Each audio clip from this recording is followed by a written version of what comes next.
Le cardinal Fridolin Ambongo, actuel président du Symposium des conférences épiscopales d'Afrique et de Madagascar, SCAM, apparaît comme l'un des principaux candidats au prochain conclave papal. Les papes de la période post-conciliaire étaient pour la plupart modérés. Bien qu'ils soient communément qualifiés de conservateurs, il est important de se rappeler que les étiquettes politiques laïques ne s'appliquent souvent pas efficacement dans le contexte ecclésiastique.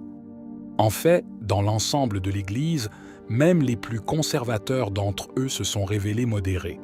Il s'agit d'un point de vue qui peut paraître généreux aux yeux de certains, mais qui représente une interprétation équilibrée et réaliste de leur influence et de leur impact.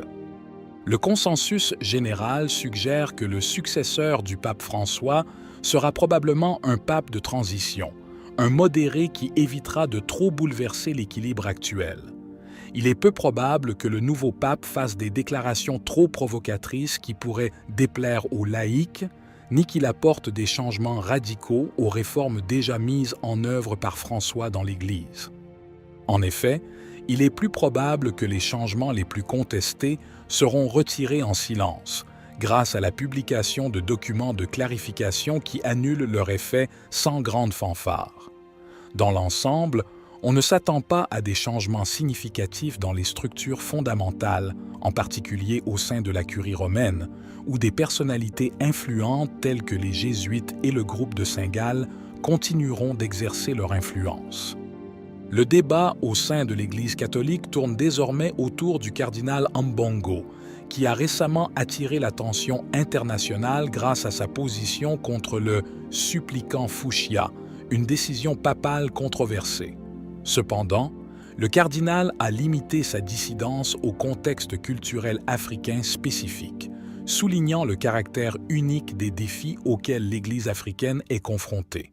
Sa rencontre avec le pape François, où il a obtenu l'approbation de maintenir une position modérée en Afrique uniquement, démontre une compétence diplomatique et une prudence qui le distinguent comme successeur potentiel du pontificat. Le cardinal Ambongo a également exprimé son soutien à l'une des réformes les plus radicales du pape François, qui vise à rendre l'Église plus synodale et inclusive.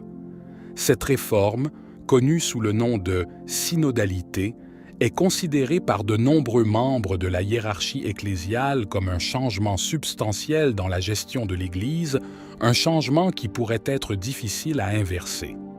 Cette position du cardinal a renforcé son image de modéré, capable de diriger l'Église dans une période de transition délicate.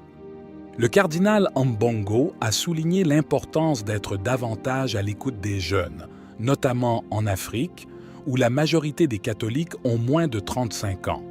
Le synode offre, selon le cardinal, une nouvelle opportunité d'écouter et de cheminer avec les jeunes, qui se sentent souvent négligés par les structures ecclésiastiques traditionnelles. Cet accent mis sur une approche plus inclusive pourrait non seulement revigorer la foi des jeunes, mais aussi mieux répondre à leurs besoins dans un monde en évolution rapide. Le cardinal s'est dit préoccupé par l'émigration de jeunes Africains à la recherche d'opportunités hors du continent, un phénomène qui risque de priver l'Église africaine d'une partie vitale de sa communauté. En collaboration avec les gouvernements locaux, le cardinal propose de créer de nouvelles opportunités pour les jeunes en Afrique, afin qu'ils puissent trouver un avenir sur leur continent plutôt que de le chercher ailleurs.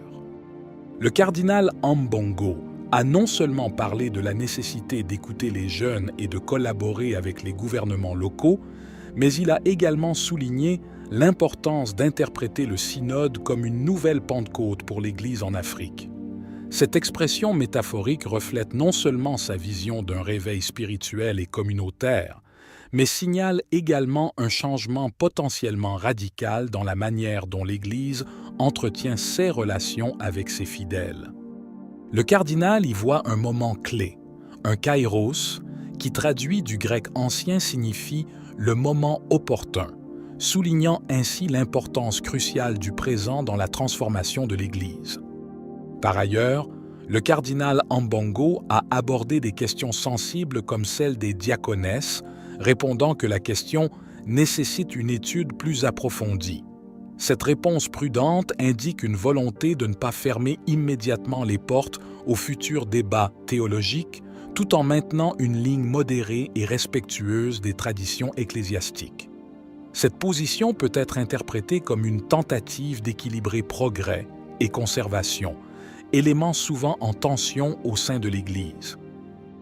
Concernant le contexte mondial, le cardinal n'ignore pas la dynamique internationale et le rôle que joue l'Église africaine en tant que centre vital de croissance pour le catholicisme mondial. Son leadership a été souligné lors du Symposium des conférences épiscopales d'Afrique et de Madagascar, où il a parlé de l'Afrique comme d'un continent dans un « nouveau Chiros », réitérant sa vision d'une ère de grande opportunité pour l'Église sur le continent. S'il est élu, le cardinal Fridolin Ambongo serait le premier pape d'Afrique subsaharienne. Un changement important dans l'histoire de l'Église qui a vu principalement des papes européens à son sommet. Cette éventuelle élection reflèterait également l'importance croissante des régions du monde où la foi catholique est en expansion, notamment l'Afrique et l'Asie. L'élection d'Ambongo pourrait représenter un pont entre les différentes cultures et traditions au sein de l'Église, renforçant l'idée d'une Église universelle et inclusive. S'il était élu, le cardinal Ambongo représenterait un pont entre le passé et l'avenir de l'Église. Son élection pourrait marquer un tournant important, avec un pape issu d'un continent en pleine croissance, capable d'affronter les complexités du monde moderne. En outre, son expérience et son influence pourraient contribuer à renforcer les liens entre les différentes communautés catholiques mondiales en promouvant un dialogue constructif et une coopération internationale. Le soutien du cardinal Fridolin Ambongo à la synodalité n'est pas sans controverse, notamment parmi les membres les plus conservateurs de l'Église. La synodalité, vigoureusement promue par le pape François, représente un changement significatif dans la gouvernance ecclésiastique, mettant l'accent sur la participation et l'écoute de tous les membres de l'Église, y compris les laïcs. Cependant, cette orientation a suscité des inquiétudes parmi les traditionalistes qui craignent une dilution de l'autorité ecclésiastique et une éventuelle déviation par rapport à la doctrine traditionnelle. Malgré ces critiques, le cardinal Ambongo reste un fervent partisan de la synodalité, y voyant une voie nécessaire vers une Église plus dynamique et en phase avec les temps modernes. Lors du synode amazonien et d'autres réunions synodales, Ambongo a souligné l'importance d'une Église qui écoute et répond aux besoins des communautés locales, plutôt que d'imposer des directives d'en haut.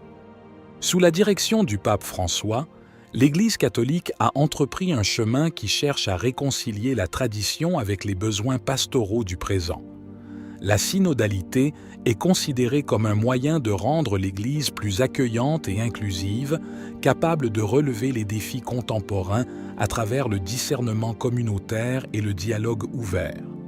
Cette approche, bien que controversée, reflète une vision de l'Église évoluant pour rester pertinente et en phase avec ses fidèles du monde entier. L'Église catholique traverse une période de transformation qui change à jamais de visage. Avec un leadership plus diversifié, un accent accru sur la synodalité, la réponse aux défis mondiaux et l'inclusion des voix des jeunes, l'Église évolue pour rester une force pertinente et dynamique dans le monde moderne. Que la vraie doctrine en paie le prix. Faites-le nous savoir dans les commentaires. Si vous avez aimé la vidéo, commentez Amen. Que Dieu te bénisse.